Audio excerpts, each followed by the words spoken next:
Welcome, soul friends. You are on the Oracle of the Feather Crown Trees channel here. We are going to do a reading for all of the air signs for this coming week. This will be your elemental reading. It's meant to give you some direction. The first card will be representing your will, and we are going to take it from the Oracle of the Radiant Sun. And you've got optimism.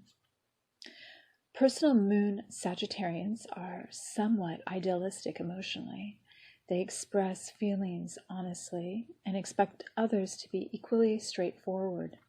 Usually confident people with this planet sign combination can, unthinkingly, be crushingly gauche with their frankness. It is important for Sagittarians to say what they understand to be true at the risk of hurting the feelings of other people, believing that their honesty is more important to relationships than well-meaning white lies. Moon Sagittarius types are far-thinking and always have their sights set on distant lands and truths. Journeying is their pleasure, and their optimism is unbounded. Emotions are high when they are on the move, traveling physically or mentally.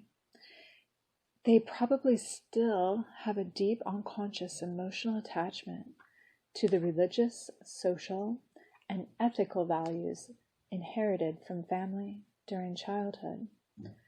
Through these beliefs, though these beliefs may now manifest as something more unorthodox, the spiritual side of life is of great significance to Moon Sagittarians. Negatively, the person this card describes may reflect a narrow and dogmatic social or religious outlook. The optimism card may describe an extreme and immovable fundamentalist. When this card is chosen, it always indicates that a long trip abroad is imminent, or that a visit from someone from the past or a friend from a distant country will be important to the person asking the question. The next card out will be in your position of fire, what you're passionate about, and you have the dusky pink dragon from Andromeda from the Dragon Oracle cards. Prepares all your chakras to embody higher love. Accept and radiate higher love. Touch others with its flame. All the stars in the constellation of Andromeda embody a beautiful love and acceptance beyond our current understanding. The seventh dimensional dusky pink dragons from Andromeda carry the vibration of transcendent love. If we are ready for their light, they circle round us. And when they pour this special energy into our chakras, our aura is illuminated by a glorious pink light. This enables us to radiate love and light at many different frequencies and transform the people we meet without them even being aware of it. These dragons also work with crickets, who come from the same constellation. Their song carries the codes of higher love from Andromeda, and their mission is to bathe the natural world in this vibration. Receiving this card indicates that you are ready for higher love. The dusky pink dragons from Andromeda are suggesting it is time for you to carry this luminous light in all your spiritual energy centers. Touch your stellar gateway, soul star, causal crown, third eye, throat, heart, solar plexus, navel, sacral, base, and earth star chakras in turn. Breathing in dusky pink and affirming, I accept and radiate higher love. As you do so, have a sense of these dragons breathing pink into all your chakras. You become a flame of ineffable pink love. Be aware you now have the power to touch everyone you meet with the flame of spiritual love. Know that when you work with the dusky pink dragons from Andromeda, you can make a huge difference to the ascension of the planet. Our next card will be in the position of water and our emotions. And from the Hawaiian Wisdom deck, we have Ano Ano, which represents seed or intention.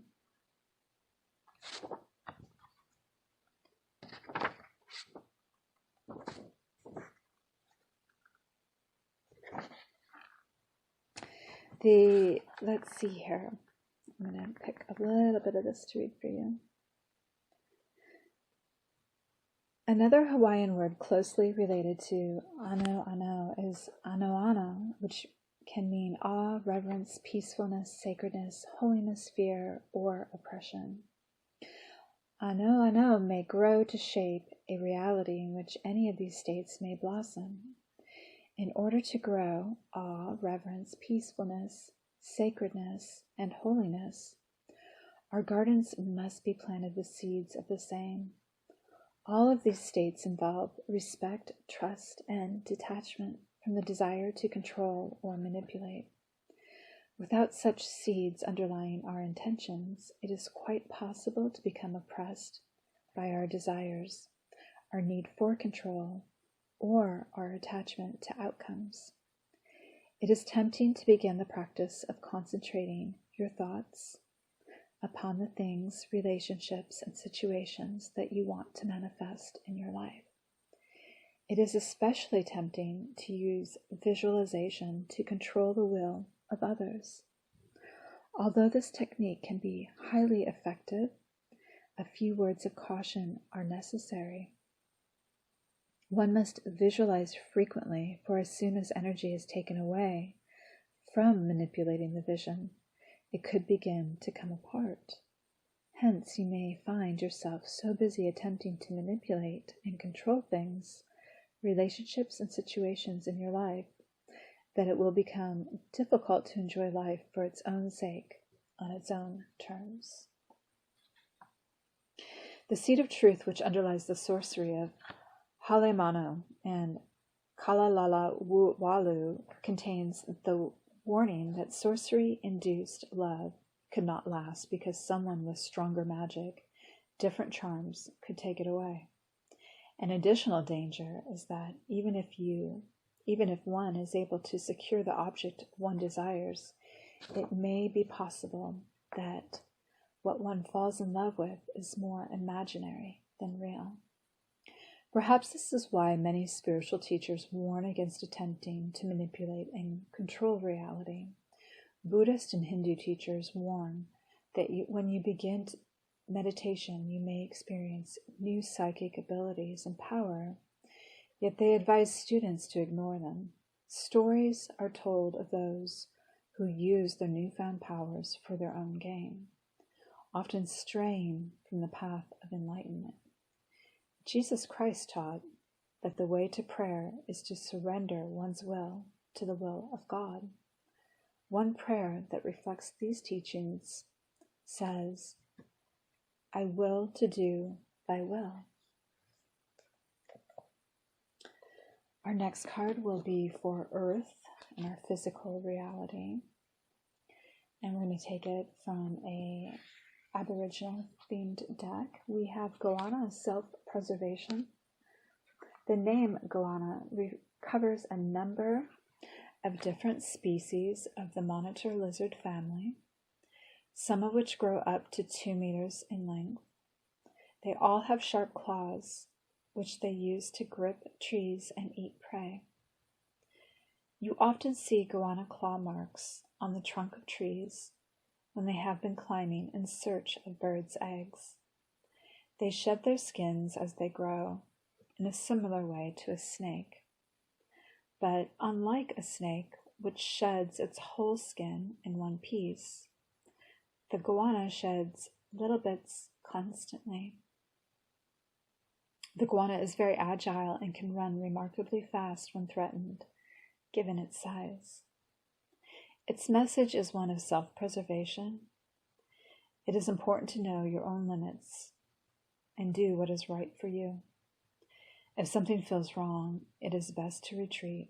Sometimes, when you are insulted or bullied, you start to believe what you are being told, but by drawing on the energy of the goanna's thick skin, you can toughen yourself up to this treatment and just deflect the attacks.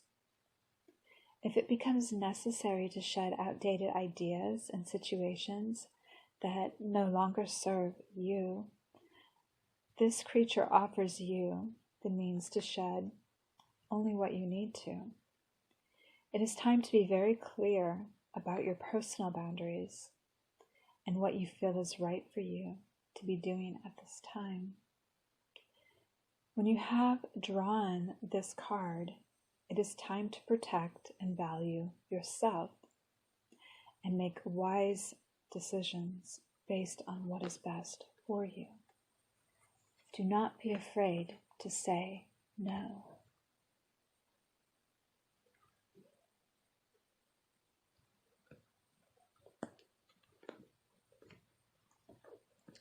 And our last card will be for your very own sign. It's the air card. And we are going to take it from an Aztec-themed deck. The keywords for this card are return to first principles, source, and seeding. This Night Lord is considered by some to be a transfiguration of the goddess Precious Flower, goddess of love, beauty, and sensuality. But unlike Precious Flower, her office is one solely pertaining to sex and the healing of sexually related issues. She is often depicted with her breasts bare and a coral snake at her feet. Her festivals involved phallic rites, and prostitutes were among her followers. In this way, this goddess's name, which literally means filth eater, is similar to Bast, the ancient Egyptian goddess of sexuality and pleasure. As one of the 9 lords of the night, she represents the return to the first principles, a return to the source, to what is primal. If she appears in your reading, try to find the root cause of the problem or the heart of the situation.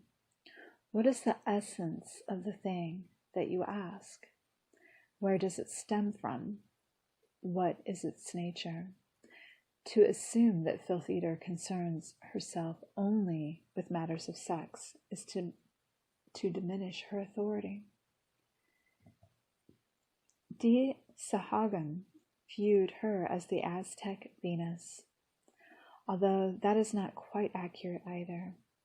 The Filth Eater is a healer, like any good healer. She looks for the root cause of the illness, rather than simply treating symptoms. This is the reason why a visit from her should prompt you to get to the heart of the issue today. Perhaps through the years, yourself or a dream of yours has been partially lost along the way. This card is an indication that you now have a chance to get those lost aspects back and reintegrate them into your life and yourself. Well, thanks for taking this little journey with me today. I hope that you enjoyed your reading, and I'll have another one for you next week. Stay blessed.